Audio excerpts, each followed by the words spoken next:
Olá! Hoje eu vou começar com uma pergunta.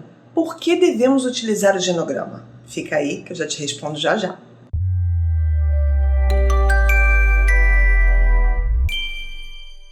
Então, por que a gente deve utilizar o genograma? Então, vamos partir sempre do conceito. O genograma é a representação gráfica do sistema familiar. Então, para a gente entender as afirmações que eu vou trazer, é importante que a gente entenda que a gente está falando de um sujeito interrelacional, tá? Então, é um sujeito que ele é observado através das suas relações. Então, ele é um sujeito que se relaciona com diversos sistemas. E a gente vai estar observando justamente o quê? O seu padrão de comunicação, como esses sistemas eles se interagem e como esses sistemas se comunicam. Se é de uma forma funcional ou de uma forma disfuncional. Então, as primeiras observações que a gente vai precisar fazer é justamente isso. Ter o entendimento que esse sujeito é um sujeito interrelacional, que ele sofre a influência de gerações passadas, ou seja, ele tem as experiências dele do campo do agora, mas que ele também traz essas experiências do passado, né, das suas outras gerações. Então, ele tem uma bagagem passada e ele tem a bagagem de hoje. Então a gente vai estar olhando tudo isso a partir do quê? A partir dessa sistematização dessa representação familiar, beleza? Então isso é um ponto importante, porque é desse homem que a gente vai estar falando. Então a partir disso, que possibilidades a gente vai ter, que questões podem surgir para a gente estar utilizando o genograma? Primeiro, sintomas inespecíficos, ou seja, sintomas que você não consegue estar ali identificando. Você já fez algumas práticas e ainda assim você não consegue entender. Então, a gente, através do genograma, o que eu posso estar fazendo? Tá olhando e vendo se isso vem dessa ancestralidade, né? Dessas gerações passadas. Pode ser que esse seja um padrão que venha sendo estabelecido ao longo do tempo. E ele esteja reproduzindo isso. Ou seja, eu estou buscando no tempo de agora e, na verdade, não é no tempo de agora. Então, sintomas inespecíficos é uma boa possibilidade, digamos assim, né? Uma boa razão para a gente estar utilizando o genograma.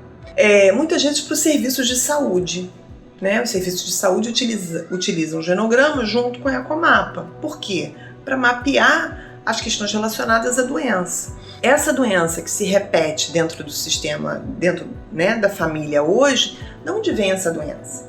Se eu quero trabalhar, por exemplo, com prevenção, eu posso começar a estudar toda essa transgeracionalidade relacionada a determinadas doenças, fazer esse mapeamento dentro do sistema familiar e depois, feito isso, trabalhar a questão da rede de apoio através do ecomapa.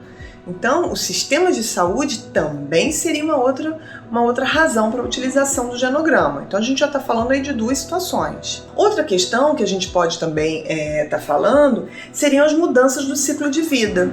Quando a gente está falando da saída de um filho de casa, um casal que engravida, então a chegada de um novo membro, para os idosos, aquele sentimento do ninho vazio.